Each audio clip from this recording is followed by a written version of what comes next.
Hey, what's up YouTube? It's me, Sarah, and today we're going to be going over what a day in the life of a substitute teacher is like during COVID. I get to give you guys some insight into what my day-to-day is like, and I never told y'all before, but I am a substitute teacher. That is my day job.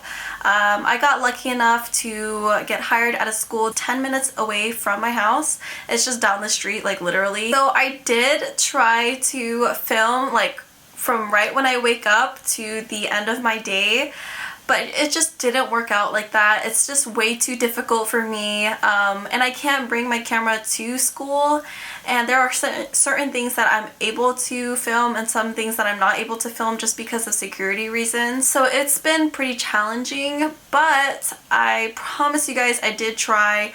I woke up, I tried to film, but my dogs attacked me, and then from there I was already running late, so I was like, I just gotta get to school. First thing that I do in the morning is I wake up, I greet my babies. He always does this every morning.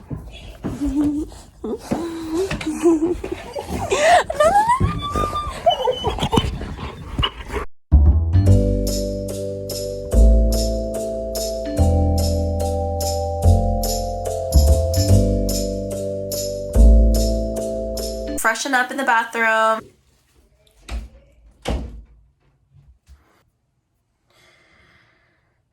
And then I go downstairs and I make my green smoothie. I pack my lunch. I eat the same thing for breakfast and lunch every single day, except for on the weekends. It can vary because that's when I tend to kind of splurge a little bit and I like to eat something fun, different. Today, after I film this video, I am definitely going to eat chicken and waffles because I have been craving that again.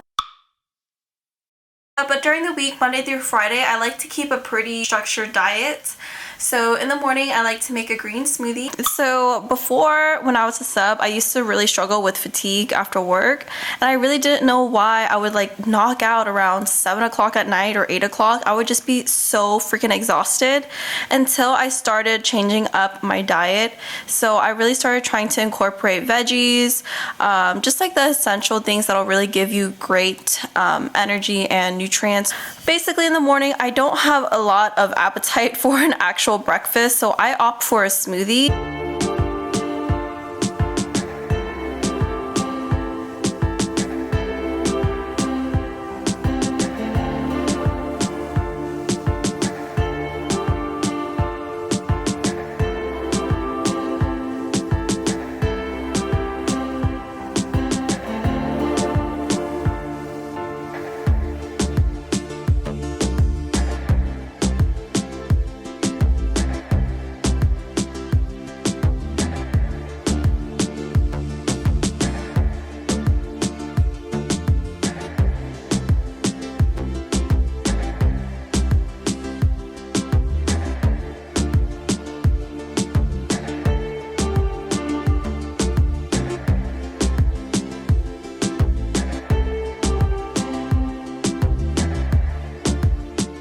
During the day, as a sub or as a teacher, you really don't get bathroom breaks. Like, it sucks, but it's true. Like, if you don't have any off periods or you have like one conference period during the day, sometimes that conference period is at the very end of the day and you can't go to the bathroom unless someone is able to cover your classroom while you're gone. So I have to make sure that I hydrate before I go to work, and I make sure that I pee and I get it all out of my system before I get to campus, because I know that bathroom breaks are very limited. I drink 2 very large glasses of water, and I always bring water with me to school. Since it's COVID times, I do have to fill out a COVID screening questionnaire before I show up to campus. So it's like asking about exposure, if I've traveled anywhere, if I'm displaying any symptoms, things like that. I do have to answer those questions every single day before I even step foot into the campus. Alright, so now I'm on the way to work. I am running a little bit late, so that's great, and I'm super thrilled about that. It takes me like 10 minutes to get to work, so it's really convenient, but I will show you guys more whenever I get there.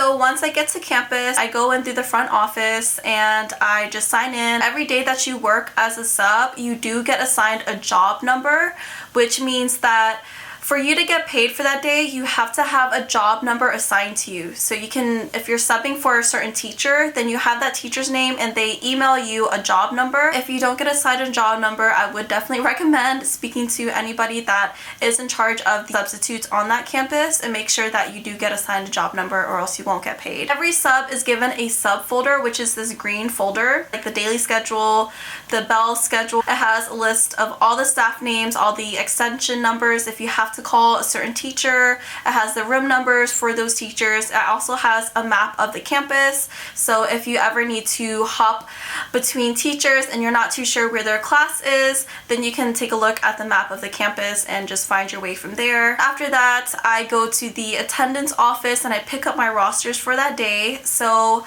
because I am considered a floating sub or an everyday sub on that campus, sometimes I jump from one teacher to the next, and there are some days where I am literally subbing for 4 different teachers in that day. So there are 7 periods in a day. For first period, I'll be at one teacher, and then I gotta travel all the way to the other side of campus and sub for another teacher and then go back, and like, it's just constant movement.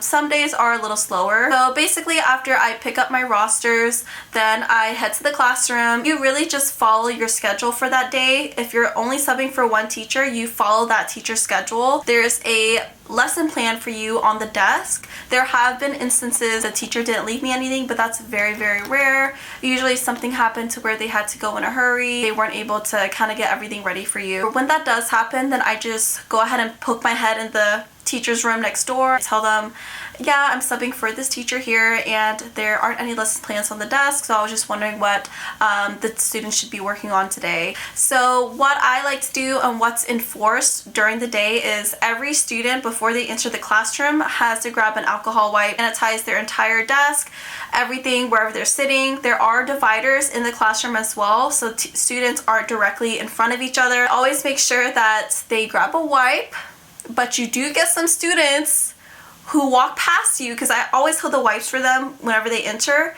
and some of them just walk right past you and they act like they didn't see you, or they're like, oh no, I'm fine, I don't want to grab a wipe. And it's like, no, it's not an option. You gotta grab a wipe. But you'll get students like that, you know? You'll get students who honestly think that they're too good to sanitize. Most of them are pretty good, but you will get the occasional handful where they just don't want to listen and they just feel like there's no point in doing it because everybody's gonna get COVID, so there's no point in sanitizing. So with those students, you have to be firm and you gotta be like, hey, I'm not trying to get anything from you, but for the safety of everybody, you gotta grab a wipe. They don't quite understand the severity of it. Some of them are just trying to share food with their friends, and there should be no sharing of food at all. A lot of them actually try to wear their mask below their nose, or it's like down here. You have to constantly remind them, and it's so frustrating because it's like common sense. You should be wearing your mask correctly. Sometimes they just get way too close to each other, like they just want to be shoulder to shoulder and they're not social distancing. It's just a pain sometimes. If you are considering being a sub for a junior high, you have to keep in mind, like, these students are gonna try you. They are going to see what they can get away with. Nowadays, they are so attached to their phone. If you tell them no phones during the test, everyone put it away, they just like try not to listen to you. When I was in school, it was common sense not to have your phone or any devices out, or else we would get in big trouble. Some of them feel very privileged, and honestly, a lot of them feel kind of lazy.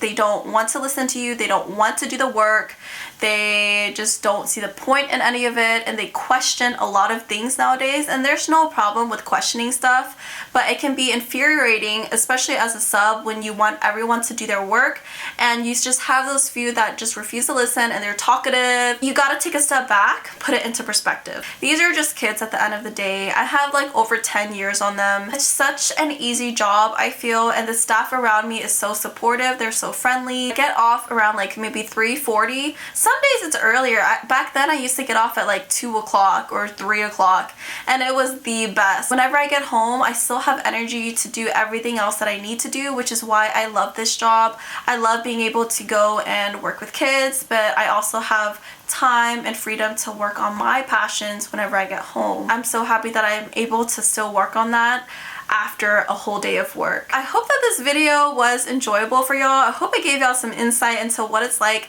to be in school nowadays, especially during COVID times. It is such a tricky time that we're all living in, and I tell the students that as well. Like, it's weird. The times that y'all are in, it's weird, and I sympathize with that. I like being able to share my personal experiences or my life with y'all. Don't forget to check the description down below. I have links to my blog as well as my Instagram. Those are just 2 different platforms for y'all to be able to connect with me.